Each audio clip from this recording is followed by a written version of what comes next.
নমস্কার, নিউজ 18 বাংলায় আমার বাংলা নিয়ে আমি অয়ন। একেবারে নিউজ 18 বাংলার খবরের রান্নাঘর থেকে সরাসরি বিভিন্ন জেলার বিভিন্ন খবর এবং সঙ্গে সঙ্গে এক্সক্লুসিভ সমস্ত খবর নিয়ে আসছি। যেমন শুধু জমির পর জমি নয়, শুধু ভেড়ির পর ভেড়ি নয়, জুলুমবাজি করা হতো। শিবু হাজরা, উত্তম সর্দারদের বিরুদ্ধে অভিযোগ করছেন ব্যবসায়ীরা। সবজি ব্যবসায়ী, মিষ্টি ব্যবসায়ী, তাদের কাছ থেকে লক্ষ লক্ষ টাকা জিনিস কিনে দিত না শিবু, উত্তম। দেখুন।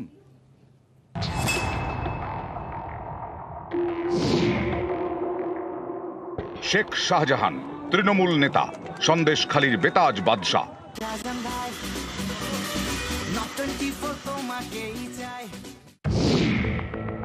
শাহজাহানের দুই শাগরেদ শিবপ্রসাদ হাজরা এবং উত্তম সর্দার, এই তিনজনের বিরুদ্ধে সন্দেশখালীতে ভুরি ভুরি অভিযোগ। এবার শিবু উত্তমের বিরুদ্ধে বিস্ফোরক সন্দেশখালীর ব্যবসায়ীরা। অভিযোগ, জিনিসপত্র কিনে কখনো টাকা দিতেন না শিবু উত্তম, টাকা চাইলে জুটত দোকান বন্ধের হুমকি। ইনি সন্দেশখালী ফেরিঘাট এলাকায় মিষ্টির দোকানের মালিক সৌমেন ঘোষ। তার দাবি, শুধুমাত্র শিবুর নামেই বাকি প্রায় 2 লক্ষ টাকা। 2 বছরে 2 লক্ষ টাকার মিষ্টি কিনেছেন, 1 পয়সা দেননি। তারিখ ধরে ধরে খাতায় লিখে রাখা হয়েছে বকেয়ার হিসেব। অভিযোগ, টাকা চাইতে গেলে জুটেছে দোকান বন্ধের হুমকি। এমনকি টাকা না দিয়েই খাতায় লেখানো হয়েছে টাকা দিয়ে দেওয়া হয়েছে। মিথ্যে মামলা দিয়ে জেলও খাটানো হয়েছে বলে দাবি সন্দেশখালীর মিষ্টি ব্যবসায়ী সৌমেন ঘোষের। উত্তম বাবু, শিবু বাবু, সঞ্জু সিং, রঞ্জু সিং আর আদার্স মিষ্টি নিত। ওদের ওই অফিসে 2 লাখ টাকা পাবো আমি। বাচ্চু মন্ডল উনি বলছেন, তোরা যা করছিস দোকানে ঝাঁপটা ফেলাবে। উত্তম সর্দারও কম যান না। এক সবজি বিক্রেতার অভিযোগ, তিনি উত্তমের থেকে 5,500 টাকা পান। 5 বছরেও সেই টাকা মেটাননি উত্তম সর্দার। উত্তম সর্দার আমার কাছ থেকে মাল নিয়েছিল প্রায় 5,500 টাকা। তখন আমার এখান থেকে নিয়ে গেছে আজ থেকে 5-6 বছর আগে। আমার সে পয়সা, একটা পয়সাও দেয়নি। চাইতে গেলে যদি জোর জবরদস্তি করা হয় তাহলে মার খেতে হবে, ওই জন্য আমরা বেশি জোর জবরদস্তি করিনি। একটি মাংসের দোকানেও 1.5 লক্ষ টাকা না দেওয়ার অভিযোগ। স্থানীয়দের দাবি, টাকা চাওয়ায় জোর করে দোকানটাই বন্ধ করে দেন শিবু উত্তমরা। দোকান থাকলে খদ্দের যাবে। আমরা পলিটিক্যাল লিডার যারা, আমাদের কাছে এরকম নেই যে আমাদের সবজি কিনতে হবে এত, আমাদের মিষ্টি কিনতে হবে।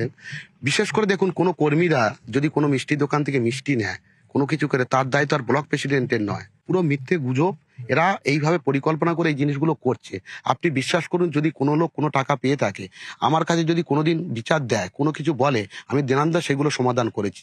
যখনই অভিযোগ করতে গেছেন, বলতে গেছেন, তখনই হুমকি এসে দোকান বন্ধ করে দেওয়া বা কাউকে কেস দিয়ে তাদেরকে ফাঁসানো হয়েছে, কেউ দোকান বন্ধ করে দিয়ে ব্যবসা গুটিয়ে ফেলেছে। এমনই অভিযোগ সন্দেশখালীর এই দ্বীপ এলাকায়।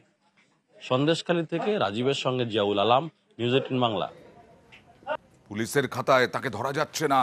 উত্তম সর্দার গ্রেফতার হয়েছেন, শিবু হাজরা ধরা দিলেন নিউজ 18 বাংলার ক্যামেরায়। এবং নারী নির্যাতন, বিভিন্ন জমি কেড়ে নেওয়া থেকে আরম্ভ করে, এই যে দেখাচ্ছিলাম ব্যবসায়ীদের কাছ থেকে প্রচুর জিনিস নিয়েছেন, টাকা দেননি, এই সব অভিযোগ উড়িয়ে দিলেন। উল্টে RSS CPIM এর একেবারে চক্রান্তের কথা বললেন নিউজ 18 বাংলায়। এক্সক্লুসিভ, শাহজাহান ঘনিষ্ঠ শিবু হাজরা। আপনার দিকে অভিযোগ তুলছে যে প্রথমে আপনি নাকি জমি কেড়ে নিয়েছিলেন, চাষের জমি কেড়ে নিয়েছিলেন এবং সেই জমি মাছ চাষ করেছেন, কিন্তু তার লিজের টাকা দেননি, এই ধরনের অভিযোগ। দেখুন, আমি একটা কথা বলি। প্রথম দিন যখন দেখলাম একটা মিছিল হয়েছে, আমি দেখলাম যে মিছিল হচ্ছে কি জমির ব্যাপার নিয়ে। যখন মিছিল হচ্ছে, আমি ওসিকে বললাম যে কি ব্যাপার নিয়ে এরা মিছিল করছে। বললো যে এদের মূল বিষয় হচ্ছে যে লিস্ট টাকা পায়নি। আমি বলি, এক কাজ করুন বড়, তাহলে আপনি দায়িত্ব নেন, যারা যারা লিস্ট টাকা পায়নি, কারা পায়নি, তাদের সেই টাকাটা ফেরত দেওয়া হবে। আপনি তাদের সাথে কথা বলুন। আমি কিন্তু এই বার্তা প্রথমেই দিয়েছিলাম, কিন্তু প্রথমে দেওয়ার পর কিন্তু তারা কিন্তু কোনো অবস্থায় আসেনি। বড়কে বলেছে, না আমরা এটা করব না, আমরা জমি আন্দোলন করব। তারা জমি আন্দোলন শুরু করে। এমন একটা অভিযোগ উঠছে যে খেলার মাঠ দখল করে আপনি সেখানে আর কি পুকুর করেছেন, এই অভিযোগও করছে এলাকার মানুষজন। না না, দেখুন, কোনো কিছু না। ওরা যেগুলো বলছে সেগুলো পুরো মিথ্যে রটানো গল্প, সাজানো একটা গল্প তৈরি করেছে। ওটা খেলার মাঠ খেলাই করে, ওখানে পুকুর ছিল বিগত দিনে, এখনো সেটা আছে, এটা পাবলিকের জন্য, সবাই সাধারণ মানুষ খেলাধুলো করে, ওটা ওইভাবেই আছে। কিন্তু জমির যদি আমরা জোর করে দখল করে থাকি, একটা প্রুফ দেখাক যে আমরা জমি দখল করেছি, প্রমাণ দেখাক। আমরা গরিব মানুষকে পাট্টা দিই, কোনো মানুষকে জোর করে কোনো জমি নেওয়া হয়নি এরকম প্রুফ কোথাও আপনারা দেখাতে পারবে না। এটা কিন্তু পরিকল্পনাভাবে এটা করছে এরা। দেখুন, প্রথম দিন জমির আন্দোলন করার পর দ্বিতীয় দিন ঘর পোড়ালো, ফার্ম পোড়ালো, প্রতিটা ক্ষেত্রে ক্ষতি করেছে। এটা কিন্তু সম্পূর্ণ ইডি আসার পর, তারপরের থেকে আরএসএস একটা সংগঠনের টিম এবং নিরাপদ সর্দার সিপিএমের, এরা কিন্তু যৌথভাবে একটা বৈঠক করে, পরস্পর করে গভীর ষড়যন্ত্র করে এরা ভিতরে ভিতরে প্রতিটা বাড়িতে বাড়িতে গিয়ে মানুষকে একটা অন্য মন্ত্র ছড়িয়েছে। আরো একটা অভিযোগ উঠছে যে সন্দেশখালী এলাকায় মহিলাদেরকে শারীরিক নির্যাতন করা হতো, তাদেরকে তুলে নিয়ে এসে পার্টি অফিসে গিয়ে নির্যাতন করা হতো দিনের পর দিন।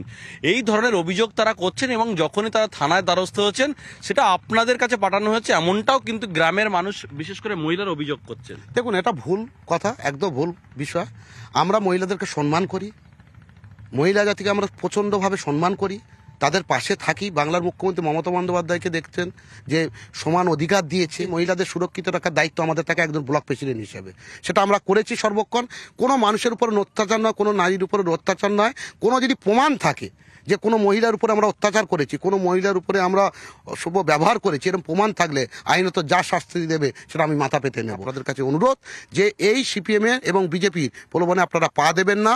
আপনাদের যদি কোনো বিষয় থাকে মনে হয় যে এই ব্যাপারে খুব, আপনারা আসুন, আমরা অবশ্যই আপনাদের সমাধান করে দেবো। মিষ্টির দোকান, মুদির দোকান এবং সবজির দোকানেও সেখানে দিনের পর দিন সেখান থেকে নেওয়া হয়েছে, মিষ্টি নেওয়া হয়েছে, সেই টাকা দেওয়া হয়নি, প্রায় 2 লক্ষ টাকা।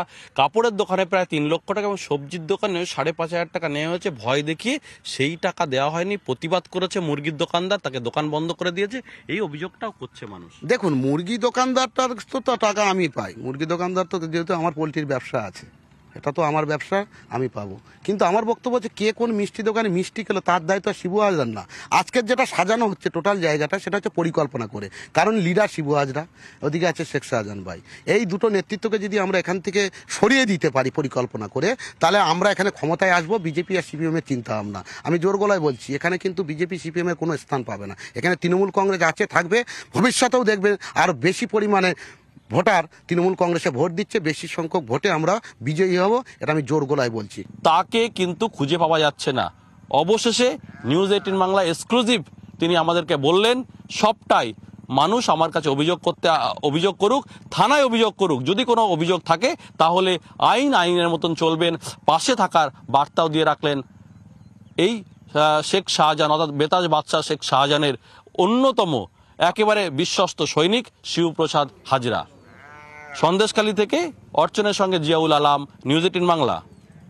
গতকাল থেকে খবরে একদম সুকান্ত মজুমদার, বিজেপি রাজ্য সভাপতি, গতকাল রাতে ধুন্ধুমার পুলিশের সঙ্গে তুমুল বচসা। সুকান্ত মজুমদাররা সকালে গাড়ির ওপরে উঠে পড়লেন, বনেটে উঠে পড়লেন, তারপরে ধাক্কাধাক্কিতে শুয়ে পড়লেন।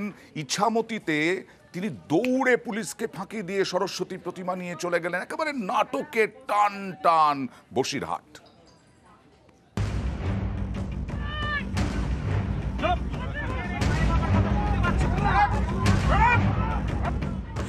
মঙ্গলবার মাঝরাতে বসিরহাটে ধুন্ধুমার,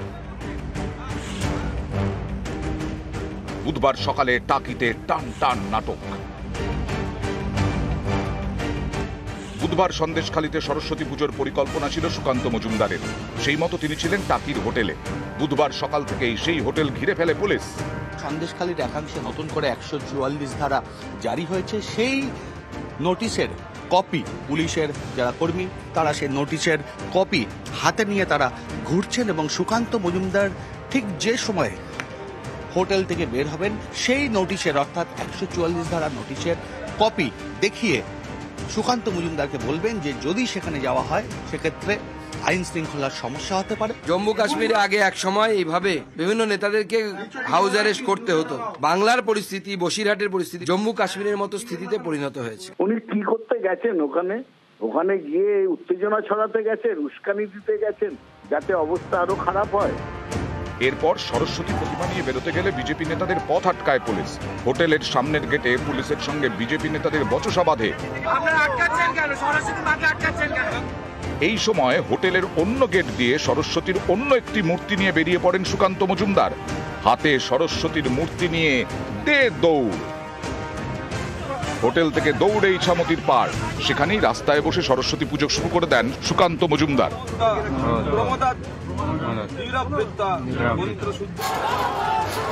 এর আগে বিজেপির কর্মসূচিতে মঙ্গলবার দিনভর রণক্ষেত্র বসিরহাট। এসপি অফিসের সামনে ধুন্ধুমার, দুপুর থেকে রাস্তায় অবস্থান সুকান্ত মজুমদারের। মাঝরাতে ধর্ণা তুলতে পুলিশের অভিযান, এতে ফের এক প্রস্থ নাটক।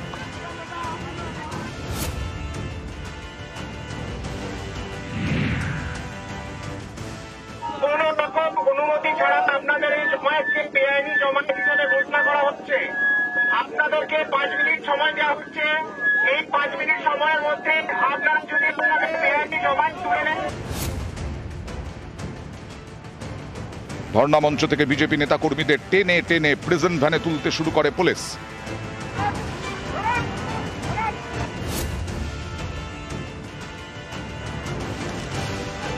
রাজ্য সভাপতি সুকান্ত মজুমদার সহ বিজেপি নেতা কর্মীদের আটক করে প্রিজন ভ্যানে তোলে পুলিশ। সুকান্তদের নিয়ে যাওয়া হয় বসিরহাট স্টেডিয়ামে।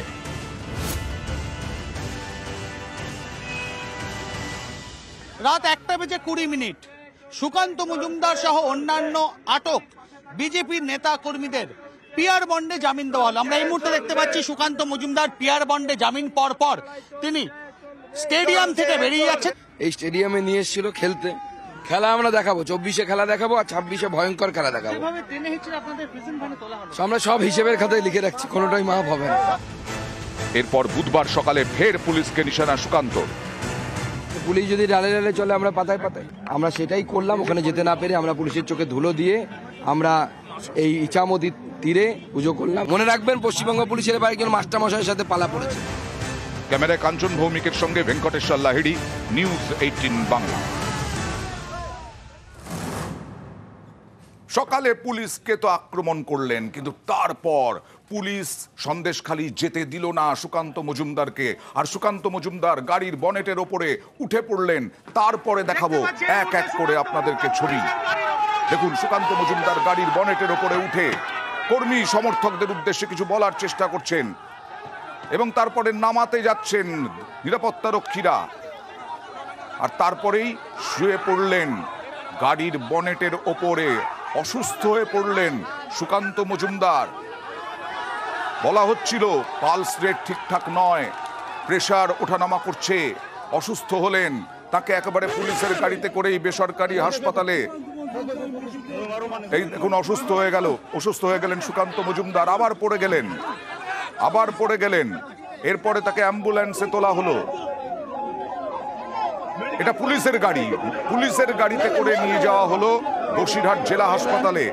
তারপর বসিরহাট জেলা হাসপাতালে কিছুক্ষণ রাখার পরে, অবজারভেশনে রাখার পরে, সেখান থেকে তাকে কলকাতায় পাঠানো হলো এবং বাইপাসের ধারে অ্যাপোলোতে তাকে পাঠানো হয়েছে।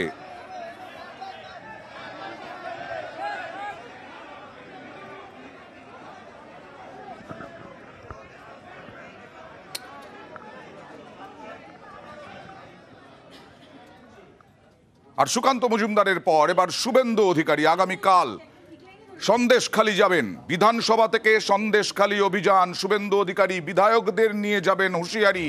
আর যদি পুলিশ বাধা দেয় তাহলে অবস্থান বিক্ষোভে বসবেন। কি বলছেন দেখুন। আমরা 30 জন মতো এমএলএ কালকে অ্যাসেম্বলির গেট থেকেই বেরোবো এবং যেখানে আটকাবে সেখানে ধর্ণা অবস্থান হবে। পুলিশ কি করবে পুলিশ জানে। তারা গ্যাস ফাটাবে, না লাঠি মারবে, না ফিজিক্যাল হেনস্থা করবে, না অ্যারেস্ট করবে, দ্যাটস দেয়ার বিজনেস। আমাদের যা ঘোষিত অবস্থান আছে আমরা করব। আর সন্দেশখালির পরিস্থিতি এবার দেখাবো, কারণ সন্দেশখালিতে গতকাল 144 ধারা প্রত্যাহার হয়েছিল, আবার আজকে জারি হয়েছে, কিন্তু 19 জায়গায় জারি হয়েছে, কিন্তু পরিস্থিতি অনেকটা নিয়ন্ত্রণে। স্কুলও খুলেছে, যে স্কুলে উচ্চ মাধ্যমিক শিক্ষা সংসদ চিন্তায় ছিল পুলিশের ক্যাম্প নিয়ে, সেই পুলিশের ক্যাম্প সরে গেছে।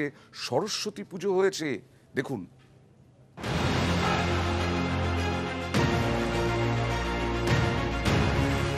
হাইকোর্টের নির্দেশ, মঙ্গলবার 144 ধারা প্রত্যাহার করা হয় পুরো সন্দেশখালি থেকে। বুধবার নতুন করে সন্দেশখালীর একাধিক জায়গায় 144 ধারা। সন্দেশখালী 2 ব্লকের 7টি গ্রাম পঞ্চায়েতের 19 জায়গায় জারি করা হয়েছে 144 ধারা। 19শে ফেব্রুয়ারি পর্যন্ত এই 19 জায়গায় 144 ধারা থাকবে। 4 জনের অধিক জমায়েত করা যাবে না, এটা প্রশাসনের পক্ষ থেকে আপনাদের কাছে বিশেষভাবে অনুরোধ করা হচ্ছে। বিভিন্ন জায়গায় 144 ধারার নোটিশও সাঁটানো হয়।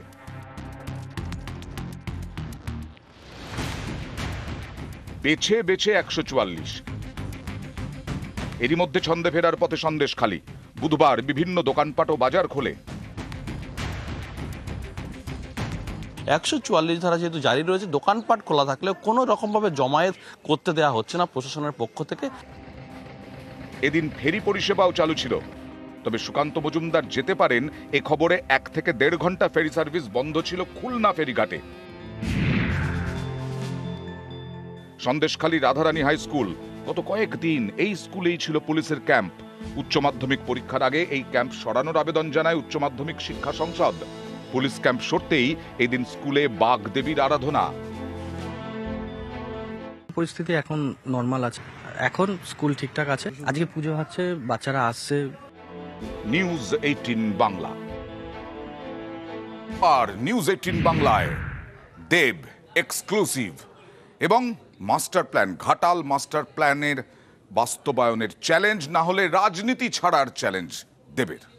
প্রতিবারের মতো আমরা দেখতে পাচ্ছি এবারও খুব সুন্দর মা সরস্বতী সেজে উঠেছেন, আর তার পাশে একটু চমকও রয়েছে চাঁদমালায়। হ্যাঁ, আমার মনে হয় কোথাও যেন মা সরস্বতীর আশীর্বাদ খুবই প্রয়োজন। মা সরস্বতীকে এবার নিশ্চয়ই বিশেষ ধন্যবাদ জানিয়েছো, কারণ তুমি ভীষণ হ্যাপি। আমরা জানি যে সামনেই আসতে চলেছে ঘাটাল মাস্টার প্ল্যান, এবং তোমার অনেক দিনের স্বপ্ন সেটা সাকার হতে চলেছে। আমার মনে হয় কি ঘাটাল মাস্টার প্ল্যান এটা কত বড় স্বপ্ন ঘাটাল মানুষের জন্য। আমি এটা মানে আমি যতই বলি না কেন সেটা আমি কোনোদিন বোঝাতে পারবো না কোন আবেগে আমি আবার ফিরলাম। এই ঘাটাল মাস্টার প্ল্যানটা উদ্বোধন করেছিলেন ইন্দিরা গান্ধী 1980s সময়। হ্যাঁ, কিন্তু সেই ঘাটাল মাস্টার প্ল্যানটা কোনোদিনও হয়নি। আমি ফিরেছি একটাই শর্তে, যদি ঘাটাল মাস্টার প্ল্যানটা হয়, এবং দিদি সেটাকে রাজি হয়েছেন এবং তিনি অ্যানাউন্সও করেছেন, এবং সেটা হবে। মানে না হলে আমি রাজনীতি করব না। মানে আমি সেরকম নয় কে প্রতিশ্রুতি বলে না, প্রমিস করে ভোট নিয়ে চলে এলাম, তার মধ্যে আমি পড়ি না। আমার কাছে রাজনীতি হচ্ছে মানুষের কাছে থাকা, মানুষের ভালো করা। এবং যদি আমরা ঘাটাল মাস্টার প্ল্যানটা করতে পারি, এটা 1-2 বছরের গল্প না, এটা 100-200 বছর অবধি থেকে যাবে। অ্যান্ড এইটার জন্য যদি আমার ফিরে আসাটা, যদি ঘাটাল মাস্টার প্ল্যান যদি হতে বাস্তবিক করে, তো আমি আবার ফিরে আসবো। তুমি তো চ্যাম্পিয়ন ওটা। আমার মনে হয় আমি চ্যাম্পিয়ন না, আমার মনে হয় দিদি চ্যাম্পিয়ন। এবং অভিষেক অফকোর্স ওরও প্রস্তাব ছিল। ইনফ্যাক্ট আমি যখন অভিষেকের সঙ্গে প্রথম দেখা করি, he gave me this offer and then I went to দিদি। ইভেন দিদি সেটাকে হ্যাঁ বলে, এবং তারপর দিনই তিনি অ্যানাউন্সও করেন আর কি।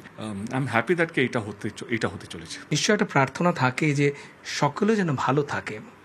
খুবই দরকার আজকে, মানে আজকে আমার মনে হয় চারপাশে যে রাজনীতি শুরু হবে আর কি।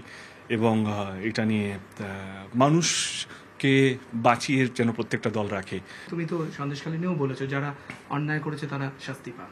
মানুষকে যারা ভালো রাখবে তার পক্ষে আমি, সে আমার দল হোক, অন্য দল হোক, যে কোনো মানুষ হোক পৃথিবীতে, আমি তার পক্ষে। কারণ আমাদের কাজ হচ্ছে, জনপ্রতিনিধির কাজ হচ্ছে মানুষকে সুখে রাখা, ভালো রাখা, নির্ভয়ে রাখা। তো এটা আমার মনে হয় প্রশাসনের কাজ, রাজ্য সরকারের কাজ, সেটা করা উচিত। অনেক ধন্যবাদ তোমার। আজকের দিন কেন, বছরের প্রত্যেকটা দিন ভালো কাটুক, এবং মানুষের পাশে থেকে এভাবেই তুমি দেব হয়ে থাকো। থ্যাংক ইউ ভাই, থ্যাংক ইউ সো মাচ। ক্যামেরায় লালটু ঘোষের সঙ্গে মানুষ বসাক, নিউজ 18 বাংলা। আর ঘাটাল থেকেই তো প্রার্থী হচ্ছেন, মোটামুটি ঠিক হয়ে গেছে সাংসদ দেব। দীপক অধিকারী এখন থেকেই কাজ শুরু করে দিলেন। 2 অনাথ নাবালক নাবালিকাকে 50,000 টাকা করে ফিক্সড ডিপোজিট করে দিলেন। কাজ শুরু করে দিলেন এখন থেকেই দেবের কাজ শুরু। দেখুন।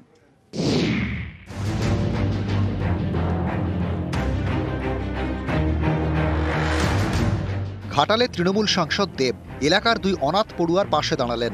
1 লক্ষ টাকার আর্থিক সাহায্য।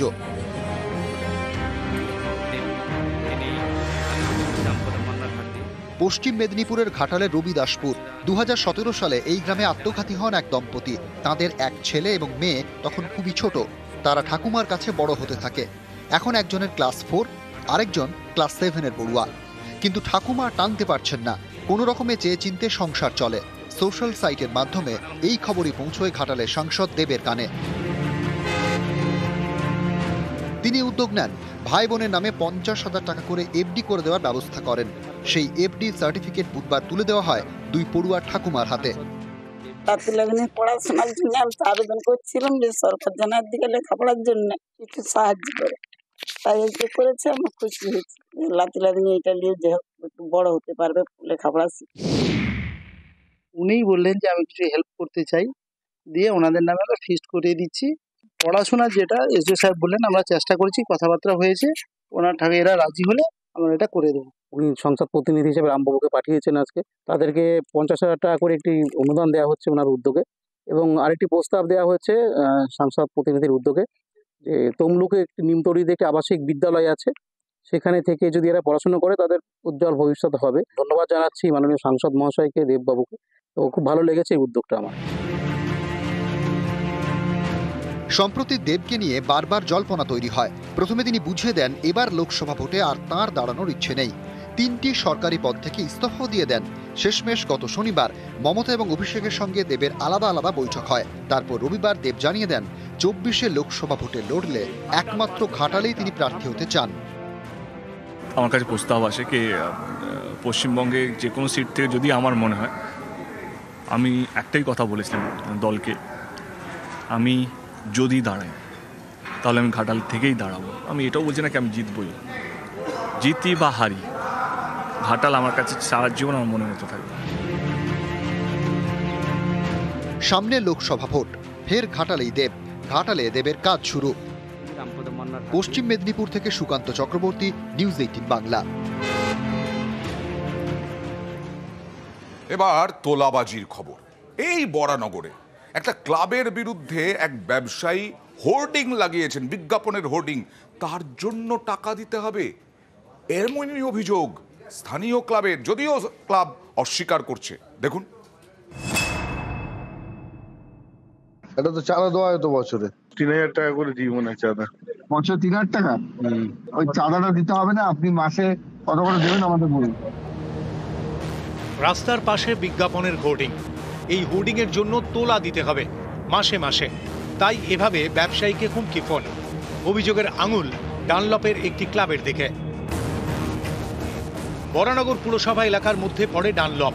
এখানকার বিটি রোডের পাশেই রয়েছে একটি ক্লাব, ক্লাবের পাশে বিজ্ঞাপনের হোর্ডিং। এই হোর্ডিং লাগিয়েছেন বাসুদেব দাস। হোর্ডিং লাগানোই তাঁর ব্যবসা। তিনি 29 নম্বর ওয়ার্ডের ঘোষপাড়ার বাসিন্দা। অভিযোগ, এই ব্যবসায়ী বাসুদেব দাসকে ফোন করে তোলা চান ক্লাবের এক সদস্য, মাসে 10,000 টাকা। অভিযোগ, ব্যবসায়ী সেই টাকা দিতে রাজি না হওয়ায় শুরু হয় গালিগালাজ। বলছি হাওয়া সকাল থেকে বলছিলাম, আমার নাম অভিজিৎ আচার্য।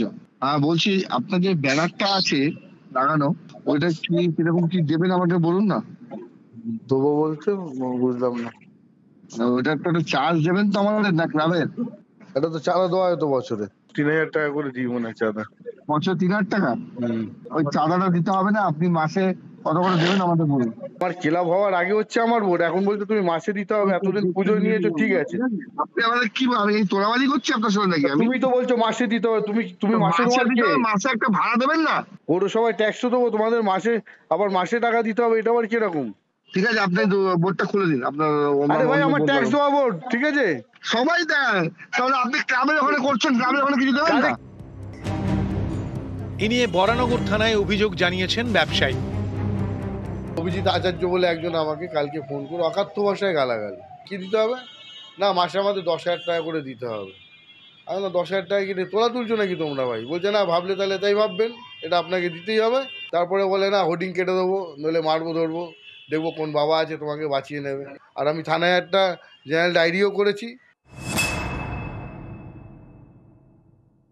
আপনি কোনো ব্যবসায়ীকে ওই হোর্ডিং খোলার জন্য কোনো টাকা পয়সা এরকম কোনো কিছু চেয়েছিলেন? না তো, না টাকা পয়সা কিছু চাইনি তো। আপনার যেটা অভিযোগ করছে যে আপনি টাকা পয়সা চেয়েছেন, টাকা পয়সা না দেওয়াতে আপনি অকথ্য ভাষায় গালিগালাজ করেছেন। না এইসব কোনো কথা হয়নি।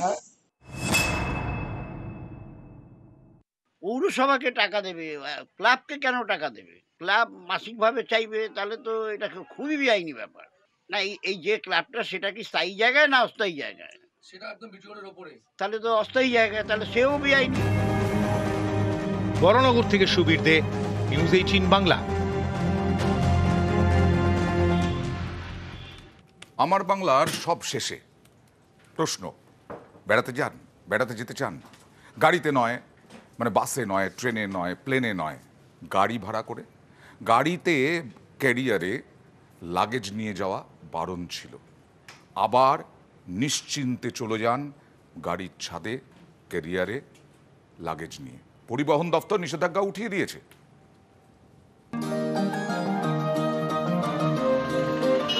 ঘুরতে গেলে অনেক লাগেজ, ফেরার সময় অনেকেরই লাগেজ আরো বেড়ে যায়, কিন্তু গাড়ির ডিকিতে পর্যাপ্ত জায়গা নেই। গাড়ির মধ্যে বড় বড় ব্যাগ নিয়ে বসে থাকাও কষ্টকর, ফলে ভোগান্তির এক শেষ। এই সমস্যা এবার মিটতে চলেছে, কারণ পরিবহন দপ্তরের সিদ্ধান্ত, 4 চাকা গাড়ির ছাদে কেরিয়ার তৈরি করা যাবে, গাড়ির ছাদে রাখা যাবে লাগেজ। টুরিস্ট গাড়িগুলো 6 সিট ক্যাপাসিটি, এবার 6 সিটার হলে দেখা যাচ্ছে যে we cannot put the luggage, আমরা কিন্তু উপরে রাখতে পারছি না। সেক্ষেত্রে একটা কনস্ট্রেন্টের অভাব হচ্ছিল। 6 জন লোক আসলে আমাদের 2টো করে গাড়ি দিতে হচ্ছিল, কষ্টও বাড়ছিল ঘোরার। আমরা 6 জন টুরিস্টকে একটা গাড়িতে দিতে পারবো, সেক্ষেত্রে কষ্ট কমবে। তাই এটা ভালো উদ্যোগ, এটাকে আমরা স্বাগত জানাই। গাড়ির ছাদে লাগেজ ভালো করে বেঁধে চলো লেটস গো, কিন্তু এতে নিষেধাজ্ঞা চাপায় পরিবহন দপ্তর। সুরক্ষার কথা মাথায় রেখেই এই নিষেধাজ্ঞা চাপানো হয়। এতে সমস্যায় পড়েন যাত্রী থেকে গাড়ির চালকরা। সবথেকে বেশি সমস্যা হয় পর্যটন কেন্দ্রগুলিতে। পর্যটন ব্যবসায়ীদের অনুরোধেই শেষমেশ নিষেধাজ্ঞা তুলে নিল পরিবহন দপ্তর। শর্ত সাপেক্ষে গাড়ির ছাদে ব্যাগ রাখার ছাড়পত্র দিয়েছে তারা। লোকালে তো অতটা চলে না, আমাদের ট্যুরিস্টের উপরে টোটালি ডিপেন্ডেন্ট। সুতরাং 4টা ট্যুরিস্ট আসলে 4টা লাগেজ তো থাকেই ওদের কাছে।